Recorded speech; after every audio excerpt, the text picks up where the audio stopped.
যাদের বয়স 30 পেরিয়ে গিয়েছে, যাদের মনে হচ্ছে এখন থেকেই ত্বকের মধ্যে ভাঁজ পড়তে শুরু করেছে, ত্বক বয়সের আগেই কুঁচকে যাচ্ছে, ত্বকের মধ্যে আর আগের মতো গ্লো নেই বা ত্বকে বয়সজনিত দাগ ছোপগুলিও দেখা দিতে শুরু করেছে, তাহলে আজকের ভিডিওটা স্পেশালি তাদের জন্য। অবশ্য অল্প বয়সের ছেলেমেয়েরাও তাদের ত্বককে হেলদি, বিউটিফুল ও গ্লোয়িং বানানোর জন্য এটি নিয়মিত ব্যবহার করতে পারেন। আপনাদের স্কিনে যদি আর্লি এজিং সাইনগুলো দেখা দিতে শুরু করে বা আপনাদের ত্বক রুক্ষ, শুষ্ক, ডাল ও বেজান হয়ে পড়ে, তাহলে আজই এই রেমেডিটি বানিয়ে নেন ও রেগুলার ইউজ করতে শুরু করে দিন। তাহলেই দেখবেন মাত্র 7 দিনেই আপনাদের স্কিনকে আপলিফটিং করবে, ত্বকের মধ্যে গ্লোকে নিয়ে আসবে, স্কিন স্ট্রাকচারকে ইমপ্রুভ করে স্কিনের এজিং প্রসেসকে স্লো ডাউন করবে ও স্কিনকে অনেক বেশি ফেয়ার, ব্রাইট ও ফ্ললেস বানাবে। তাহলে চলুন দেখে নেওয়া যাক আজ আমি আপনাদের জন্য কোন রেমেডি নিয়ে এসেছি যা আপনাদের বয়সকে কমিয়ে দিতে সাহায্য করবে। এর জন্য আমাদেরকে একটি পাত্রে নিয়ে নিতে হবে 5 থেকে 6টি লবঙ্গ। লবঙ্গের মধ্যে ভরপুর মাত্রায় অ্যান্টিঅক্সিডেন্ট ও অ্যান্টি এজিং উপাদান থাকে, যেটা আমাদের স্কিনের এজিং প্রসেসকে স্লো ডাউন করে, অর্থাৎ ত্বকে সহজে বয়সের ছাপকে পড়তে দেয় না, ত্বককে বলিরেখামুক্ত টান টান রাখে। নেক্সট আমাদেরকে এর মধ্যে দিতে হবে 1 চা চামচ গ্লিসারিন। আমাদের ত্বকের যত্নে গ্লিসারিন দারুণ একটা উপাদান। এটি আমাদের ত্বককে ময়শ্চারাইজ করে, মসৃণ ও উজ্জ্বল রাখে, সেই সঙ্গে ত্বককে নরম রাখে এবং প্রাকৃতিকভাবে ত্বককে রক্ষা করে।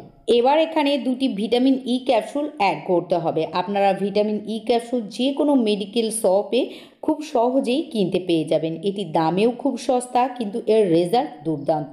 এটি নিয়মিত ইউজ করলে আমাদের ত্বক সহজে কুঁচকে যায় না, ত্বকে রিঙ্কেল পড়ে না বা ত্বকে বয়সজনিত দাগ ছোপগুলিও দেখা দেয় না।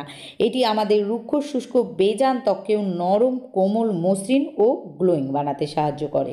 নেক্সট আমাদেরকে এর মধ্যে 2 চা চামচ রোজ ওয়াটার অর্থাৎ গোলাপ জল দিয়ে দিতে হবে। গোলাপ জল আমাদের স্কিনকে হাইড্রেট রাখবে, সেই সঙ্গে স্কিন টোনকে ফেয়ার ও ব্রাইট বানাবে। তবে আপনাদের কাছে যদি গোলাপ জল না থাকে বা আপনারা যদি গোলাপ জল ব্যবহার করতে না চান, তাহলে এর পরিবর্তে আপনারা 1 চা চামচ চালকে খুব ভালোভাবে ধুয়ে পানির সাহায্যে সারা রাত ভিজিয়ে রাখবেন। তারপর এই চাল ভেজানো পানি গোলাপ জলের পরিবর্তে ব্যবহার করতে পারেন, এটিও খুব ভালো কাজে দেবে।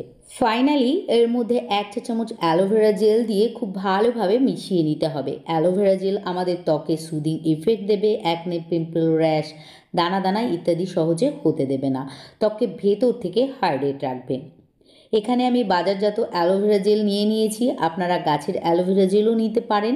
এখানে সবগুলি উপকরণকে মিশিয়ে নিয়ে মিনিমাম 3 থেকে 4 ঘন্টা আপনাদেরকে রেখে দিতে হবে, তাহলে লবঙ্গের গুণাগুণ সমস্ত ক্রিমের মধ্যে চলে আসবে। তারপর আপনারা এইটিকে অ্যাজ এ নাইট ক্রিম অথবা ডে ক্রিম দুইভাবেই ব্যবহার করতে পারবেন। আপনারা যদি এই ক্রিমটি বাজারজাত অ্যালোভেরা জেল দিয়ে বানান, তাহলে রুম টেম্পারেচারে 15 দিন পর্যন্ত রেখে ব্যবহার করতে পারবেন। আর যদি গাছের অ্যালোভেরা জেল দিয়ে বানান, তাহলে নর্মাল ফ্রিজে স্টোর করে রেখে আপনাদেরকে ব্যবহার করতে হবে, তা না হলে কিন্তু ক্রিমটি খারাপ হয়ে যাবে। সো ভিউয়ার্স, আপনারা পরপর 7 দিন এটা ইউজ করে দেখুন, আপনাদের কুঁচকে যাওয়া স্কিন টান টান হতে শুরু করবে ও হারিয়ে যাওয়া গ্লো ফিরে আসবে। ভিডিও ভালো লাগলে লাইক ও শেয়ার করে দেবেন, সেই সঙ্গে পরবর্তী ভিডিও দেখার জন্য আমার ইউটিউব চ্যানেলটিকে সাবস্ক্রাইব ও ফেসবুক পেজটিকেও ফলো করে রাখবেন।